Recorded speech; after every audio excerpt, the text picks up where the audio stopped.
ഒരാൾക്ക് എത്ര ക്രെഡിറ്റ് കാർഡുകൾ എടുക്കുവാനായിട്ട് സാധിക്കും? അതിന് പ്രത്യേകിച്ചൊരു ലിമിറ്റോ കാര്യങ്ങളൊന്നുമില്ല. ഒരാൾക്ക് അവരുടെ യോഗ്യത അനുസരിച്ച് എത്ര നമ്പർ ഓഫ് ക്രെഡിറ്റ് കാർഡ് വേണമെങ്കിലും എടുക്കാം. ഒരു പരിധി കഴിയുവാൻ നേരത്ത് ചിലപ്പോൾ നമ്മൾ അപ്ലൈ ചെയ്ത് കഴിഞ്ഞാൽ കിട്ടിയില്ല എന്ന് വരും, നമുക്ക് നമ്പർ ഓഫ് ലോൺ അക്കൗണ്ട് കൂടിക്കഴിഞ്ഞാൽ. അല്ലാതെ പ്രത്യേകിച്ചൊരു റെസ്ട്രിക്ഷനോ കാര്യങ്ങളോ ഒന്നും വരുന്നില്ല. ഒരു എക്സ്പെർട്ട് ഒപ്പീനിയൻ അനുസരിച്ച് ഒരു സാധാരണ യൂസറിന് ഒരു പറ്റിയ ഒരു ഐഡിയൽ നമ്പർ എന്ന് പറയുന്നത് 2 അല്ലെങ്കിൽ 3 ക്രെഡിറ്റ് കാർഡുകളാണ്. ഇനിയിപ്പോൾ പ്രോ യൂസറാണ്, കുറേ നാളുകളായിട്ട് ക്രെഡിറ്റ് കാർഡുകളൊക്കെ ഉപയോഗിക്കുന്നത്, എഫിഷ്യൻ്റ് ആയിട്ട് മാനേജ് ചെയ്യാൻ പറ്റുമെങ്കിൽ ഒരു ഐഡിയൽ നമ്പർ എന്ന് പറയുന്നത് 5 to 6 ആണ്. അത്രയും നമ്പർ ഓഫ് ക്രെഡിറ്റ് കാർഡ് കുഴപ്പമില്ലാത്ത രീതിയിൽ യൂസ് ചെയ്യാനായിട്ട് സാധിക്കും. ഇതൊരു റെസ്ട്രിക്ഷൻ അല്ല, ഒരു ഐഡിയൽ നമ്പറാണ് പറയുന്നത്. ഇപ്പോഴത്തെ ഒരു സ്ഥിതി നോക്കിക്കഴിഞ്ഞാൽ ഒരു സാധാരണ യൂസറിന് ഇപ്പോൾ നിലവിലൊരു 3 അല്ലെങ്കിൽ 4 ക്രെഡിറ്റ് കാർഡുകൾ ആവറേജ് ഉണ്ട്. എനിക്ക് പേഴ്സണലി ഒരു 4 ക്രെഡിറ്റ് കാർഡുകളാണുള്ളത്. നിങ്ങൾക്ക് എത്ര ക്രെഡിറ്റ് കാർഡുകൾ ഉണ്ടെന്ന് കമൻറ്റ് ചെയ്യുക. പേഴ്സണലി എനിക്ക് അത്ര കുറേ അധികം കാർഡുകൾ കീപ്പ് ചെയ്യാൻ ഇഷ്ടപ്പെടുന്ന ഒരു വ്യക്തിയല്ല. കുറച്ച് നാൾ ഞാൻ കാർഡ് കീപ്പ് ചെയ്ത് നോക്കും, യൂസ് ഇല്ലാതെ വരുന്ന സമയത്ത് ഞാൻ ക്ലോസ് ചെയ്യുകയാണ് ചെയ്യുന്നത്. അതിപ്പോൾ എത്ര നല്ല കാർഡാണെങ്കിലും ലൈഫ് ടൈം ഫ്രീ ആയിട്ടുള്ള കാർഡാണെങ്കിലും ഞാൻ ക്ലോസ് ചെയ്യാറുണ്ട്. ഞാൻ പല കാർഡും ക്ലോസ് ചെയ്ത സമയത്ത് പലരും ചോദിച്ചിരുന്നു, അത് ലൈഫ് ടൈം ഫ്രീ അല്ലേ, വെറുതെ വെച്ചൂടെ, എന്തിനാണ് വെറുതെ ക്ലോസ് ചെയ്തതെന്ന്. പക്ഷേ എനിക്ക് പേഴ്സണലി അതിനോട് താല്പര്യമില്ല. എനിക്ക് ഉപയോഗമില്ലാതെ വന്നു കഴിഞ്ഞാൽ ഞാൻ ക്ലോസ് ചെയ്യുകയാണ് ചെയ്യുന്നത്. ഒരു ഐഡിയൽ നമ്പർ എപ്പോഴും കീപ്പ് ചെയ്യാൻ ഇഷ്ടപ്പെടുന്ന ഒരു വ്യക്തിയാണ്. ഒരു 3 to 4 കാർഡ് കീപ്പ് ചെയ്യാനാണ് മാക്സിമം ശ്രമിക്കുന്നത്. എനിക്കൊരു 4 പർപ്പസിനായിട്ട് ഓരോ കാർഡുകളാണുള്ളത്. ഇപ്പോൾ ബിസിനസ് കാറ്റഗറി സ്പെൻഡിങ് ആണെങ്കിൽ എനിക്ക് ബിസിനസ് റിഗാലിയ എന്ന് പറഞ്ഞ HDFCയുടെ ഒരു വേരിയൻ്റ് കാർഡുണ്ട്. ഇനിയിപ്പോൾ ഓൺലൈൻ സ്പെൻഡിങ് ആണെങ്കിൽ എനിക്ക് SBIയുടെ ക്യാഷ് ബാക്ക് കാർഡുണ്ട്. ഇനിയിപ്പോൾ UPIക്ക് ആണെങ്കിൽ ഞാൻ കിവി ക്രെഡിറ്റ് കാർഡാണ് യൂസ് ചെയ്യുന്നത്. പിന്നെ ഒരു ഓൾ റൗണ്ടർ എന്ന രീതിയിൽ ടാറ്റാനു ഇൻഫിനിറ്റി വേരിയൻ്റ് കാർഡും യൂസ് ചെയ്യുന്നു. അങ്ങനെ 4 കാർഡുകളാണ് പേഴ്സണലി ഞാൻ യൂസ് ചെയ്യുന്നത്. നിങ്ങൾക്ക് എത്ര ക്രെഡിറ്റ് കാർഡുകൾ ഉണ്ടെന്ന് കമൻറ്റ് ചെയ്യുക. മൾട്ടിപ്പിൾ ക്രെഡിറ്റ് കാർഡുകൾ ഉണ്ടെങ്കിൽ അതുകൊണ്ട് ഗുണങ്ങളും ഉണ്ട്, അതുപോലെ തന്നെ ദോഷങ്ങളും ഉണ്ട്. മൾട്ടിപ്പിൾ ക്രെഡിറ്റ് കാർഡ്സിൻ്റെ ഗുണങ്ങളും ദോഷങ്ങളും നോക്കാം. അതുപോലെ തന്നെ ഇപ്പോൾ നിലവിൽ ഓരോ പർപ്പസിനായിട്ട് നമുക്ക് കൺസിഡർ ചെയ്യാൻ സാധിക്കുന്ന കുറച്ച് ക്രെഡിറ്റ് കാർഡ് ഓപ്ഷൻസും പരിചയപ്പെടാം. Welcome to another video. ആദ്യം മൾട്ടിപ്പിൾ ക്രെഡിറ്റ് കാർഡുകളുടെ ഗുണങ്ങൾ നോക്കാം. ഒന്നാമതൊരു ഗുണം എന്ന് പറയുന്നത് നമുക്ക് മാക്സിമം ബെനിഫിറ്റ് നമുക്ക് യൂസ് ചെയ്യാനായിട്ട് സാധിക്കും. ഒരു സിംഗിൾ കാർഡാണെങ്കിൽ അതിന് ഒരു സ്പെസിഫിക് കാറ്റഗറിയിൽ മാത്രമായിരിക്കും നമുക്ക് ബെനിഫിറ്റ് കിട്ടുന്നത്. അതേസമയം നമുക്ക് മറ്റു പല കാറ്റഗറിയിലും നല്ല ബെനിഫിറ്റ് കിട്ടുന്ന കാർഡുകൾ അവൈലബിൾ ആയിരിക്കും. സോ അങ്ങനെ ഓരോ കാറ്റഗറി കാർഡ് എടുത്തു കഴിഞ്ഞാൽ നമുക്ക് ഒരു മാക്സിമം ബെനിഫിറ്റ് യൂട്ടിലൈസ് ചെയ്യാനായിട്ട് സാധിക്കും. അതായത് ഇപ്പോൾ ഞാനിപ്പോൾ പറഞ്ഞ പോലെ UPI പേയ്മെൻറ്റിനായിട്ടൊരു കാർഡ്, അതുപോലെ തന്നെ ഓൺലൈൻ ഷോപ്പിങ്ങിനായിട്ടൊരു കാർഡ്, ഓഫ്ലൈൻ ഷോപ്പിങ്ങിനായിട്ടൊരു കാർഡ്, അങ്ങനെ ഓരോ കാറ്റഗറിയിലും ബെസ്റ്റ് ആയിട്ടുള്ള കാർഡ് എടുത്തു കഴിഞ്ഞാൽ നമുക്ക് മാക്സിമം അതിൻ്റെ ബെനിഫിറ്റ് നമുക്ക് യൂട്ടിലൈസ് ചെയ്യാനായിട്ട് സാധിക്കും. അതാണ് ഒരു പ്ലസ് പോയിന്റ് എന്ന് പറയുന്നത്. മറ്റൊരു ബെനിഫിറ്റ്, നമ്മൾ കാർഡ് എടുത്തു കഴിഞ്ഞാൽ തീർച്ചയായിട്ടും ഒരു ടൈം പീരീഡ് കഴിയുവാൻ നേരത്ത് ഡിവാലുവേഷൻ സംഭവിക്കും. അങ്ങനെ ഡിവാലുവേഷൻ സംഭവിക്കുവാൻ നേരത്ത് നമുക്ക് ഒന്നിലധികം കാർഡുകൾ ഉണ്ടെങ്കിൽ ആ സമയത്ത് നമുക്ക് മറ്റു കാർഡുകൾ ഉപയോഗിച്ചുകൊണ്ട് നമുക്ക് കൂടുതൽ ബെനിഫിറ്റ് നേടുവാനായിട്ട് സാധിക്കും. ഡിവാലുവേഷൻ സംഭവിച്ച കാർഡ് നമുക്ക് ഒഴിവാക്കാം യൂസ് ഇല്ല എന്നുണ്ടെങ്കിൽ. പിന്നെ വരുന്ന മറ്റൊരു ബെനിഫിറ്റ്, നമുക്ക് യൂട്ടിലൈസേഷൻ റേഷ്യോ കുറച്ച് നിർത്തുവാനായിട്ട് സാധിക്കും. നമ്മുടെ ക്രെഡിറ്റ് റിപ്പോർട്ട് നോക്കിക്കഴിഞ്ഞാൽ അതിൻ്റെ അകത്ത് ക്രെഡിറ്റ് യൂട്ടിലൈസേഷൻ റേഷ്യോ എന്ന് പറഞ്ഞൊരു ടേം കാണുവാനായിട്ട് സാധിക്കും. നമ്മുടെ ക്രെഡിറ്റ് സ്കോറിനെ എഫക്റ്റ് ചെയ്യുന്ന ഒരു ഫാക്ടറാണ്. എപ്പോഴും ക്രെഡിറ്റ് യൂട്ടിലൈസേഷൻ റേഷ്യോ 30% താഴെ കീപ്പ് ചെയ്യുന്നതാണ് ബെറ്റർ. അപ്പോൾ നമുക്കൊരു സിംഗിൾ കാർഡാണ്, നമുക്ക് ലിമിറ്റ് കുറവാണെന്നുണ്ടെങ്കിൽ നമ്മൾ കാർഡ് അതിൻ്റെ ലിമിറ്റ് നല്ല രീതിയിൽ യൂസ് ചെയ്ത് കഴിഞ്ഞാൽ നമ്മുടെ യൂട്ടിലൈസേഷൻ ഹൈ ആവുകയും നമുക്ക് നമ്മുടെ സ്കോർ കുറയാൻ കാരണമാവുകയും ചെയ്യും. അതേസമയം നമുക്ക് മൾട്ടിപ്പിൾ ക്രെഡിറ്റ് കാർഡുകൾ ഉണ്ടെങ്കിൽ നമുക്ക് കുറഞ്ഞ ലിമിറ്റ് ആണെങ്കിലും ഈ യൂട്ടിലൈസേഷൻ റേഷ്യോ എടുക്കുന്നത് എല്ലാ ക്രെഡിറ്റ് കാർഡുകളുടെയും ടോട്ടൽ ലിമിറ്റ് എടുത്തിട്ട് അത് വെച്ചായിരിക്കും എടുക്കുന്നത്. സോ നമുക്ക് ലിമിറ്റ് കുറവാണെങ്കിലും നമുക്ക് മൾട്ടിപ്പിൾ ക്രെഡിറ്റ് കാർഡുകൾ ഉണ്ടെങ്കിൽ നമുക്കൊരു യൂട്ടിലൈസേഷൻ റേഷ്യോ നമുക്ക് കുറച്ച് നിർത്തുവാനായിട്ട് സാധിക്കും. പിന്നെ ചെറിയ ലിമിറ്റ് ആണെങ്കിൽ കൂടി നമുക്ക് മൾട്ടിപ്പിൾ ക്രെഡിറ്റ് കാർഡുകൾ ഉണ്ടെങ്കിൽ നമുക്കൊരു എമർജൻസി ഫണ്ട് എന്ന രീതിയിൽ നമുക്ക് കീപ്പ് ചെയ്യാം. നമുക്കൊരു എമർജൻസി സിറ്റുവേഷൻ വരുമ്പോൾ അത് നമുക്ക് യൂസ് ചെയ്യാം. നമുക്കൊരു സിംഗിൾ കാർഡാണ്, ലിമിറ്റ് കുറവാണെങ്കിൽ അതുകൊണ്ട് നമുക്ക് ഒരു ഗുണമില്ലാതെ മാറും. ഒരു എമർജൻസി സിറ്റുവേഷനൊക്കെ വന്നു കഴിഞ്ഞാൽ നമുക്ക് വേണ്ട ഒരു ലിമിറ്റ് നമുക്ക് ആ സമയത്ത് കിട്ടിയില്ല എന്ന് വരാം. സോ മൾട്ടിപ്പിൾ ക്രെഡിറ്റ് കാർഡുകൾ ഉണ്ടെങ്കിൽ നമുക്ക് ഈ രീതിയിൽ ഒരു എമർജൻസി സിറ്റുവേഷനിൽ നമുക്ക് യൂസ് ചെയ്യാനായിട്ട് സാധിക്കും. പിന്നെ വരുന്ന മറ്റൊരു ബെനിഫിറ്റ്, നമുക്ക് ഓരോ പർപ്പസിനും ഓരോ കാർഡ് ഉപയോഗിക്കാം. ഞാൻ ആദ്യം പറഞ്ഞ രീതിയിൽ നമുക്ക് ഫ്യൂവൽ എക്സ്പെൻസിനായിട്ട് ഒരു കാർഡ് യൂസ് ചെയ്യാം, നമ്മുടെ ബിസിനസ് എക്സ്പെൻസിനായിട്ട് നമുക്കൊരു കാർഡ് യൂസ് ചെയ്യാം, ഇനിയിപ്പോൾ UPI പേയ്മെൻറ്റിനായിട്ട് ഒരു കാർഡ് യൂസ് ചെയ്യാം. അങ്ങനെ ഓരോ കാറ്റഗറി ഓഫ് സ്പെൻഡിങ്ങിന് നമുക്ക് ഓരോ കാർഡ് യൂസ് ചെയ്ത് നമുക്ക് എഫിഷ്യൻ്റ് ആയിട്ട് നമുക്ക് നമ്മളുടെ ഫൈനാൻസ് മാനേജ് ചെയ്യാനായിട്ട് സാധിക്കും. പിന്നെ വരുന്ന മറ്റൊരു ബെനിഫിറ്റ് എന്താണെന്ന് വെച്ചാൽ നമുക്ക് ഡിഫറൻറ്റ് ബില്ലിംഗ് സൈക്കിൾ ആയിരിക്കും. ഓരോ കാർഡിൻ്റെയും ബിൽ ജനറേഷൻ ഡേറ്റും ഡ്യൂ ഡേറ്റ് ഒക്കെ ഡിഫറൻ്റ് ആയിരിക്കും. സോ നമുക്ക് ആ രീതിയിൽ നമുക്ക് ഒന്ന് മാനേജ് ചെയ്ത് സ്പെൻഡ് ചെയ്ത് കഴിഞ്ഞാൽ നമ്മളുടെ ഫൈനാൻസ് നമുക്ക് എഫിഷ്യൻ്റ് ആയിട്ട് മാനേജ് ചെയ്യാം. കാരണം ഓരോ കാർഡിനും ഡിഫറൻറ്റ് ബില്ലിംഗ് സൈക്കിൾ ആയിരിക്കും. സോ ആ ബിൽ സൈക്കിൾ അനുസരിച്ച് നമുക്ക് സ്പെൻഡ് ചെയ്ത് കഴിഞ്ഞാൽ നമുക്ക് പരമാവധി സമയം നമുക്ക് റീപേയ്മെൻറ്റിനായിട്ട് ലഭിക്കും. സോ നമുക്ക് എഫിഷ്യൻ്റ് ആയിട്ട് നമ്മുടെ ഫൈനാൻസ് മാനേജ് ചെയ്യാനായിട്ട് സാധിക്കും. ഇതൊക്കെയാണ് നമുക്ക് മൾട്ടിപ്പിൾ ക്രെഡിറ്റ് കാർഡുകൾ ഉണ്ടെങ്കിൽ അതിൻ്റെ ഗുണങ്ങളായിട്ട് വരുന്നത്. പക്ഷേ അതുപോലെ തന്നെ അതിനേക്കാൾ വലിയ രീതിയിലെന്ന് വേണമെങ്കിൽ പറയാം, ഈ മൾട്ടിപ്പിൾ ക്രെഡിറ്റ് കാർഡുകൾ ഉണ്ടെങ്കിൽ അതുമായി ബന്ധപ്പെട്ട് ദോഷങ്ങളും വരുന്നത്. ഒന്നാമതൊരു ഡ്രോബാക്ക്, ഓവർ സ്പെൻഡിങ് ടെംപ്റ്റേഷൻ വരും എന്നുള്ളതാണ്. ഇപ്പോൾ സെൽഫ് കൺട്രോൾ ഇല്ലാത്തൊരു വ്യക്തിയാണ്, ആ വ്യക്തിയുടെ കയ്യിൽ ഒന്നിലധികം കാർഡുകൾ ഉണ്ട്, അതിനകത്ത് അവൈലബിൾ ലിമിറ്റ് ഉണ്ടെങ്കിൽ സെൽഫ് കൺട്രോൾ ഇല്ലാതെ തോന്നിയ പോലെയൊക്കെ ചിലവാക്കി അവസാനം റീപേ ചെയ്യാൻ പറ്റാതെ ചെയ്യാതെ ഒരു ഡെറ്റ് ട്രാപ്പിൽ പോയി പെടും. സോ വലിയൊരു പ്രശ്നമാണത്. സോ ഓവർ സ്പെൻഡിങ് ഹാബിറ്റൊക്കെ ഉള്ളവരാണ്, സെൽഫ് കൺട്രോൾ ഇല്ലാത്തൊരു വ്യക്തിയാണെങ്കിൽ മൾട്ടിപ്പിൾ ക്രെഡിറ്റ് കാർഡുകളൊന്നും എടുക്കാതിരിക്കുക. പറ്റുമെങ്കിൽ ക്രെഡിറ്റ് കാർഡുകൾ തന്നെ ലൈഫിൽ നിന്നും ഒഴിവാക്കുക. കുറേ കാർഡുകളൊന്നും എടുക്കാതിരിക്കുക. അവസാനം ഈ പറഞ്ഞ രീതിയിൽ ഒരു ഡെറ്റ് ട്രാപ്പിൽ പോയി പെടും. പിന്നെ വരുന്ന മറ്റൊരു പ്രശ്നം എന്താണെന്ന് വെച്ചാൽ മൾട്ടിപ്പിൾ കാർഡുകൾ ഉണ്ടെങ്കിൽ ഓരോന്നിൻ്റെയും ബിൽ ഡേറ്റും അതുപോലെ തന്നെ ഓരോന്നിൻ്റെയും ചാർജുകളും എല്ലാം ഡിഫറൻ്റ് ആയിരിക്കും. സോ ഇതൊക്കെ നമ്മൾ നോക്കി വെക്കണം. ഇപ്പോൾ കറക്റ്റായിട്ട് റീപേ ചെയ്യണം എന്നുണ്ടെങ്കിൽ ഓരോന്നിൻ്റെ ഡ്യൂ ഡേറ്റ് ഓർത്തിരിക്കണം. അപ്പോൾ ബില്ലൊക്കെ കൃത്യമായിട്ട് നോക്കണം. സോ ഒരു സാധാരണ വ്യക്തിക്ക് ചിലപ്പോൾ ഇങ്ങനെ മൾട്ടിപ്പിൾ ക്രെഡിറ്റ് കാർഡുകൾ ഉണ്ടെങ്കിൽ അത് എഫിഷ്യൻ്റായിട്ട് മാനേജ് ചെയ്യാൻ പറ്റിയെന്ന് വരില്ല. പിന്നെ വരുന്ന മറ്റൊരു പ്രശ്നം ഓരോ കാർഡിനും ഓരോ ജോയിനിങ് ഫീസും അതുപോലെ തന്നെ ആനുവൽ ഫീസും കാര്യങ്ങളൊക്കെ ഉണ്ടാകും. അപ്പോൾ അത് നമ്മൾ യൂസ് ഇല്ലെങ്കിലും നമ്മൾ ഉപയോഗിച്ചില്ലെങ്കിലും ആനുവൽ ചാർജ് കൊടുക്കണം. പിന്നെ ചില കാർഡിലൊക്കെ നമുക്ക് ആനുവൽ ചാർജ് വേവർ ഉണ്ടെങ്കിലും ഇത്ര രൂപ ആനുവലി സ്പെൻഡ് ചെയ്യണം അങ്ങനെയുള്ള ക്രൈറ്റീരിയയും കാര്യങ്ങളൊക്കെ ഉണ്ടാകും. നമുക്ക് മൾട്ടിപ്പിൾ കാർഡുകൾ ഉണ്ടെങ്കിൽ നമ്മളുടെ സ്പെൻഡിങ് ഓരോ കാർഡിലായിട്ട് സ്പ്ലിറ്റ് ആയി പോകും. സോ ഇവർ പറയുന്ന ആനുവലി സ്പെൻഡ് ചെയ്യുന്ന എമൗണ്ട് ഒന്നും നമുക്ക് മീറ്റ് ചെയ്യാൻ പറ്റാതെ വരും. കാരണം നമ്മൾ ഓഫേഴ്സിന് വേണ്ടി പല കാർഡ് യൂസ് ചെയ്യും. സോ സ്പെൻഡിങ്ങിനെ സ്പ്ലിറ്റ് ആയി പോകും. അവസാനം നമ്മൾ ആനുവലി നല്ലൊരു എമൗണ്ട് ഓരോ കാർഡിനും ആനുവൽ ചാർജ് കൊടുക്കേണ്ടതായിട്ട് വരും. സോ അതും ഒരു ഡ്രോബാക്ക് ആണ് മൾട്ടിപ്പിൾ ക്രെഡിറ്റ് കാർഡുകളുടെ. പിന്നെ വരുന്ന മറ്റൊരു പ്രശ്നം, നമ്മളിങ്ങനെ മൾട്ടിപ്പിൾ കാർഡുകൾക്ക് വേണ്ടി അപ്ലൈ ചെയ്യുന്ന സമയത്ത് ഒരു ഷോർട്ട് പീരീഡ് ഓഫ് ടൈമിലാണ് നമ്മളിങ്ങനെ കണ്ടിന്യൂസ് ആയിട്ട് കാർഡിന് അപ്ലൈ ചെയ്യുന്നതെങ്കിൽ ഇത് നമ്മുടെ ക്രെഡിറ്റ് സ്കോറിനെ ബാധിക്കും. ഇത് നമ്മളുടെ ക്രെഡിറ്റ് എൻക്വയറിയിൽ ഇത് കിടക്കും. സോ അത് സ്കോർ കുറയാനായിട്ട് കാരണമാകും. ഒരു ചെറിയൊരു ടൈം പീരീഡിലേക്കായിരിക്കും സ്കോർ കുറയുന്നത്. നമ്മൾ കാർഡ് എടുത്തതൊരു 3-4 മാസം കറക്റ്റായിട്ട് യൂസ് ചെയ്യുമ്പോൾ തന്നെ കുറഞ്ഞ സ്കോർ ഇമ്പ്രൂവ് ആകും. പക്ഷേ സ്കോർ കുറയാൻ കാരണമാകും മൾട്ടിപ്പിൾ ക്രെഡിറ്റ് കാർഡുകൾ. ആ ഒരു കാര്യം ഓർത്തിരിക്കുക.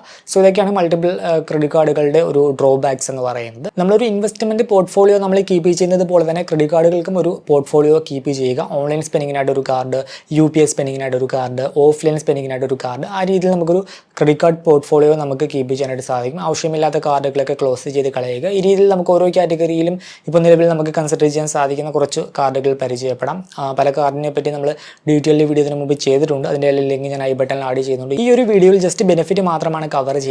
ചാർജും മറ്റു അഡീഷണൽ ഫീച്ചേഴ്സും കാര്യങ്ങളൊക്കെ മുമ്പ് ചെയ്ത വീഡിയോയിൽ കവർ ചെയ്തിട്ടുണ്ട്. ലിങ്ക് ഐ ബട്ടണിൽ ആഡ് ചെയ്യാം. ഇപ്പോൾ UPI പേയ്മെൻറ്റ് കാറ്റഗറിയിലേക്ക് വന്നു കഴിഞ്ഞാൽ കൺസിഡർ ചെയ്യാവുന്ന ബെസ്റ്റ് കാർഡ് എന്ന് പറയുന്നത് കിവിയുടെ കാർഡാണ്, കിവി ക്ലിക്ക് കാർഡ്. അപ്പോൾ ആ ഒരു കാർഡ് എടുത്തു കഴിഞ്ഞാൽ നോർമലി നമുക്ക് scan and pay, merchant scan and pay UPI payment ആണെങ്കിൽ നമുക്ക് 1.5% ക്യാഷ് ബാക്ക് ബെനിഫിറ്റ് കിട്ടും. ഇനിയിപ്പോൾ ഓൺലൈൻ സ്പെൻഡിങ് ആണെങ്കിൽ നമുക്ക് 0.5% ബെനിഫിറ്റും കിട്ടും. ഇത് വിർച്വൽ കാർഡാണ്, ഫിസിക്കൽ കാർഡ് കിട്ടില്ല, ലൈഫ് ടൈം ഫ്രീ ആണ്.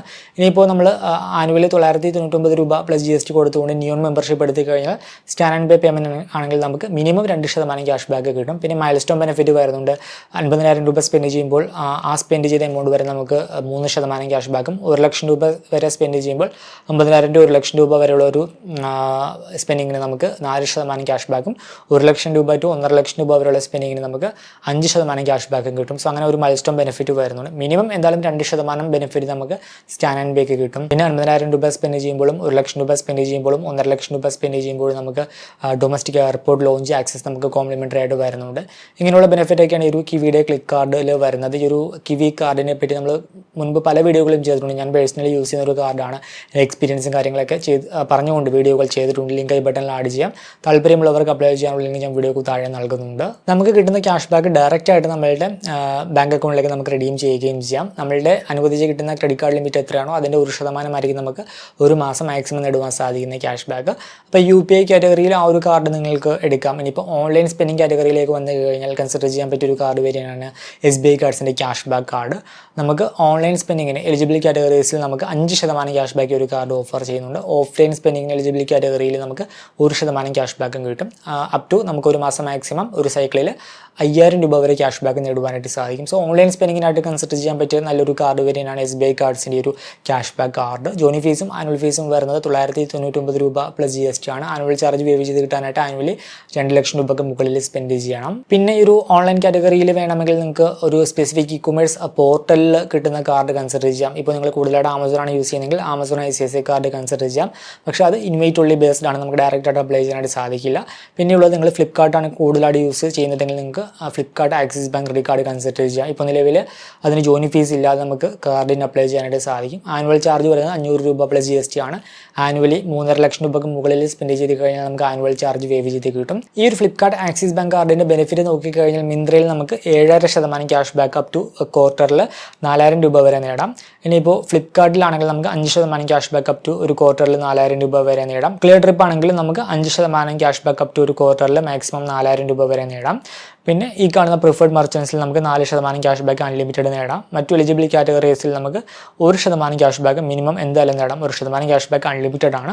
പിന്നെ നമുക്ക് കിട്ടുന്ന ക്യാഷ് ബാക്ക് ഡയറക്റ്റ് ആയിട്ട് നമ്മുടെ ക്രെഡിറ്റ് കാർഡ് അക്കൗണ്ടിലേക്ക് ക്രെഡിറ്റ് ചെയ്ത് കിട്ടും. പിന്നെ ഈ ഒരു കാർഡിൽ കുറച്ച് welcome offer, fuel surcharge waiver, dining benefit എന്നിങ്ങനെ ഈ കാണുന്ന കുറച്ച് ബെനിഫിറ്റുകൾ കൂടി അഡീഷണൽ ആയിട്ട് വരുന്നുണ്ട്. പിന്നെ വരുന്ന മറ്റൊരു കാറ്റഗറിയാണ് ഫ്യൂവൽ കാറ്റഗറി. ഫ്യൂവൽ കാറ്റഗറിയിൽ കൺസിഡർ ചെയ്യാൻ സാധിക്കുന്ന ബെസ്റ്റ് കാർഡുകളെ പറ്റി നമ്മൾ ഒരു ഡീറ്റെയിൽ വീഡിയോ ഇതിനു മുമ്പ് ചെയ്തിട്ടുണ്ട്. ലിങ്ക് ഐ ബട്ടണിൽ ആഡ് ചെയ്യാം. ഡീറ്റെയിൽ ആയിട്ട് അറിയാനായിട്ട് ആ ഒരു വീഡിയോ കാണുക. ആ ഒരു കാറ്റഗറിയിൽ ചാർജ് കുറഞ്ഞൊരു കാർഡ് എന്ന രീതിയിൽ കൺസിഡർ ചെയ്യാൻ പറ്റുന്ന IDFC ഫസ്റ്റ് ബാങ്കിന്റെ ഫസ്റ്റ് പവർ പ്ലസ് എന്ന് പറഞ്ഞ വേരിയന്റ് ആണ്. 499 രൂപ പ്ലസ് GST ആണ് ജോയിനിങ് ഫീസും ആനുവൽ ഫീസും വരുന്നത്. ആനുവൽ ചാർജ് വേവ് ചെയ്ത് കിട്ടാനായിട്ട് ആനുവൽ 1.5 ലക്ഷം രൂപയ്ക്ക് മുകളിൽ സ്പെൻഡ് ചെയ്താൽ മതിയാകും. HPCL ഔട്ട്ലെറ്റ് വഴി ഫ്യൂൽ അടിക്കുമ്പോഴാണ് നമുക്ക് ഈ ഒരു കാർഡിൽ ബെനിഫിറ്റ് കിട്ടുന്നത്. 6.5% വാല്യൂ ബാക്ക് ആണ് ഈ ഒരു കാർഡ് ഓഫർ ചെയ്യുന്നത്. നമ്മൾ HPCL ഔട്ട്ലെറ്റിൽ നിന്നും ഫ്യൂൽ അടിക്കുമ്പോൾ ഓരോ 150 രൂപയ്ക്ക് 30 റിവാർഡ് പോയിന്റ് കിട്ടും. ഒരു റിവാർഡ് പോയിന്റിന്റെ വാല്യൂ 25 പൈസയാണ്. നമുക്ക് ഒരു മാസം 12,000 രൂപ വരെയുള്ള ഫ്യൂൽ പേയ്മെന്റിന് നമുക്ക് ബെനിഫിറ്റ് കിട്ടും. അതായത് മാക്സിമം 2,400 റിവാർഡ് പോയിന്റ് വരെ നേടാം.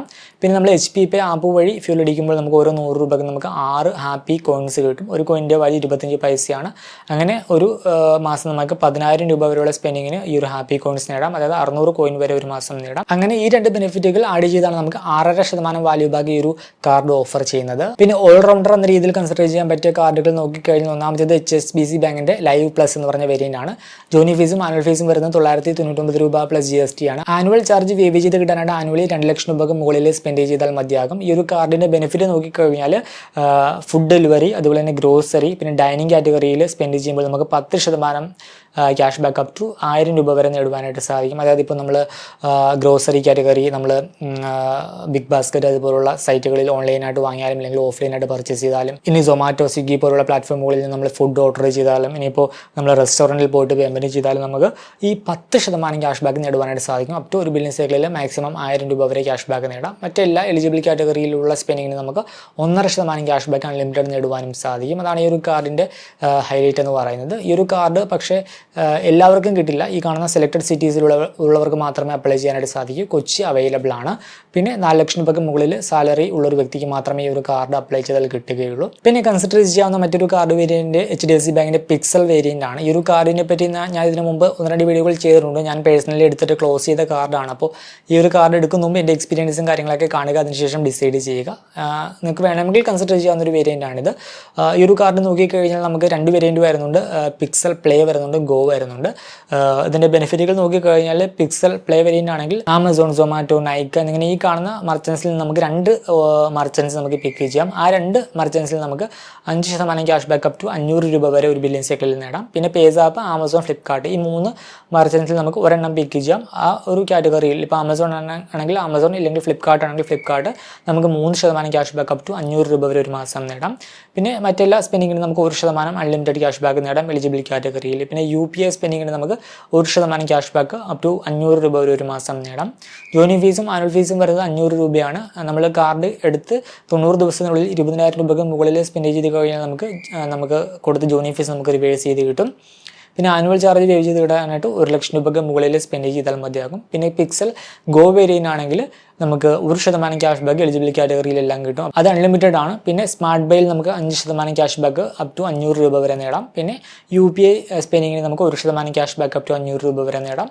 ഇതിൻ്റെ ചാർജ് ജോയിനിങ് ഫീസും ആനുവൽ ഫീസും വരുന്നത് 250 രൂപ പ്ലസ് GST ആണ്. കാർഡ് കിട്ടി 90 ദിവസത്തിനുള്ളിൽ 10,000 രൂപയ്ക്ക് സ്പെൻഡ് ചെയ്ത് കഴിഞ്ഞാൽ നമുക്ക് ജോയിനിങ് ഫീസ് റിവേഴ്സ് ചെയ്ത് കിട്ടും. അതുപോലെ തന്നെ ആനുവൽ ചാർജ് വേവ് ചെയ്ത് കിട്ടാനായിട്ട് ആനുവലി 50,000 രൂപയ്ക്ക് മുകളിൽ സ്പെൻഡ് ചെയ്താൽ മതിയാകും. സോ ഇങ്ങനെ ഒരു നല്ലൊരു ക്രെഡിറ്റ് കാർഡ് പോർട്ട്ഫോളിയോ വേണമെങ്കിൽ നിങ്ങൾക്ക് കീപ്പ് ചെയ്യാം. ഓരോ കാറ്റഗറിക്ക് വേണ്ടിയും ഓരോ കാർഡ്. ഈ പറഞ്ഞ കാർഡുകൾക്ക് അപ്ലൈ ചെയ്യാൻ താല്പര്യമുള്ളവർക്ക് അപ്ലൈ ചെയ്യാനുള്ള ലിങ്ക് ഞാൻ വീഡിയോക്ക് താഴെ നൽകുന്നുണ്ട്. അപ്പോൾ മറ്റൊരു വീഡിയോയിൽ മറ്റൊരു ടോപ്പിക്കുമായി കണ്ടുമുട്ടാമെന്ന പ്രതീക്ഷയോട് കൂടി